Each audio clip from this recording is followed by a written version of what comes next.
সকাল এবং সন্ধ্যায় এই একটি দোয়া যদি 100 বার পাঠ করেন, মুসলিম শরীফে কিতাবের মধ্যে আসছে আল্লাহ রাসূল সাল্লাল্লাহু আলাইহি ওয়াসাল্লাম বলেন, দুনিয়ার বুকে যতগুলি দোয়া আছে সমস্ত দোয়া থেকে আল্লাহ পাকের দরবারে সমস্ত দোয়া থেকে শ্রেষ্ঠ দোয়া, অত্যন্ত পছন্দনীয় দোয়া হচ্ছে এই দোয়াটি। আর যে ব্যক্তি সকাল সন্ধ্যায় এই দোয়াটি 100 বার পাঠ করবে, আল্লাহ রাব্বুল আলামিন ওই ব্যক্তিকে 4টি পুরস্কার দান করবে। সুবহানাল্লাহ। 1 নম্বর পুরস্কার, আল্লাহ রাব্বুল আলামিন ওই ব্যক্তিকে 100টি হজের সওয়াব দান করবে। 2 নম্বর পুরস্কার, আল্লাহ রাব্বুল আলামিন ওই ব্যক্তিকে 100টি আরবি গোলাম আজাদ করার সওয়াব দান করবে।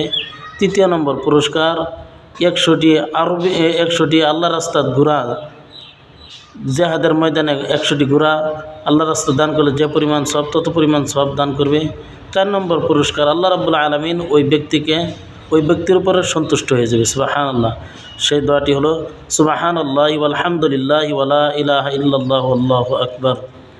ভিডিওটি সকল মুসলমান ভাইয়ের কাছে শেয়ার করে দেন, সবাই যেন সকাল সন্ধ্যা এই আমলটি করতে পারে।